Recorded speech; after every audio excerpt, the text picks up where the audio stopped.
Hi, Nathan Kiley here, answering one of my Instagram Q&As. How can you know that you're not overworking yourself? What I want to do is explain to you guys the principle of supercompensation, and basically this is the principle that drives how training works.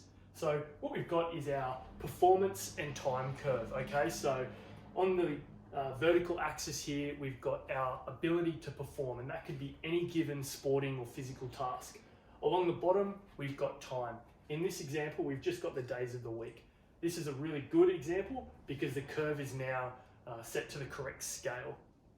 Now, if we don't do any training, our physical baseline is just a straight horizontal line working across the performance and time curve. If you don't do any training, you don't get better or worse. However, what we can do is we can augment our performance by doing some sort of physical training. So if we look at this initial dip in performance here, this is what happens during and immediately after a training bout. So if we were to go and do 5 sets of 5 on a heavy back squat, or go and do 6 40-meter sprints out in the park, our ability to perform that given task that we've just practiced will actually be worse in the time immediately after training. However, our biological organism can supercompensate and raise our level of performance to a new unattained previously level and get stronger or adapt. So over the time span of around 2 to 3 days, we go through this full process. Our initial dip in performance is followed by a supercompensation where we adapt, get stronger, get better at the task we just practiced. And then eventually what happens is our supercompensation curve comes back to the initial baseline.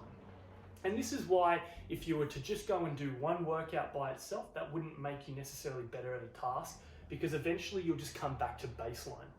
All right, what I want to show you though is in the example of overtraining or working too much beyond what we're capable of recovering from, we get a supercompensation curve that looks a bit more like this.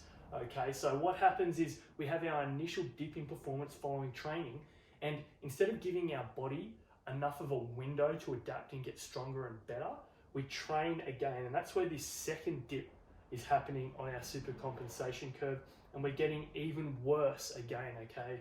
We're layering fatigue on fatigue, and fatigue masks fitness. So following our total supercompensation process, we come back to a baseline which is actually now lower than our initial level of performance prior to training.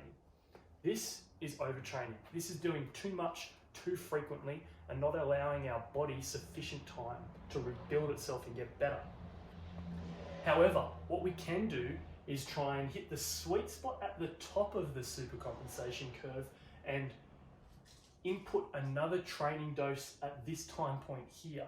Now, this time point normally occurs between 48 and 72 hours following any given training bout, which is why 48 to 72 hours as a window for recovery following high intensity training is a really good heuristic or rule of thumb for us to follow.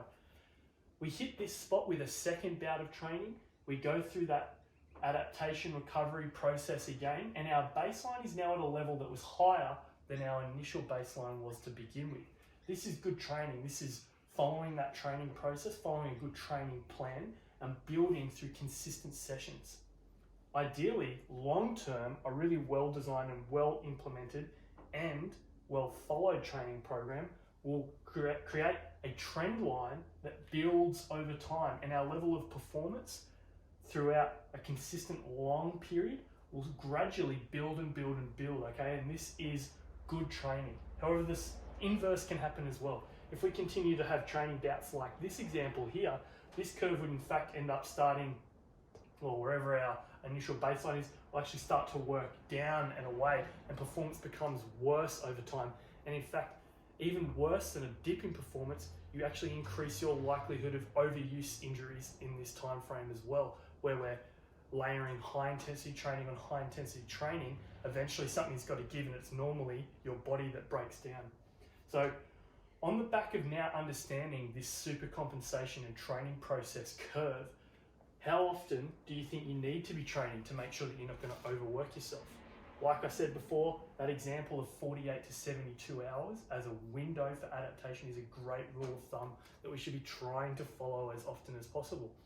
one of the things that I recommend to a lot of my athletes is trying to consolidate high intensity training onto the same days. So rather than having a training session on Monday where we do some form of high intensity training, and then a Tuesday session where there is another bout of some form of high intensity training, both of those sessions, if we consolidate them together onto the same high intensity training day and create a Tuesday, for example, that is void of training and actually creates a total window for recovery and adaptation, you're more likely to get better training adaptations long term.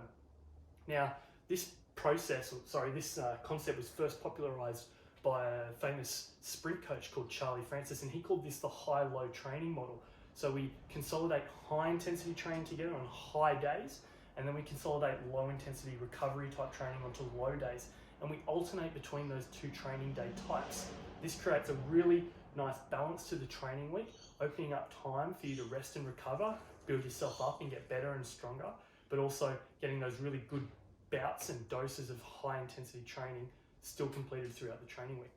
Hopefully, having looked at some of these graphs here and the discussion that I've been able to have with you now, you might be able to start piecing together your own training week and figuring out where the pieces of the puzzle fit together so that you can get more out of your training and improve your performance long term towards that goal up here. Thanks for watching.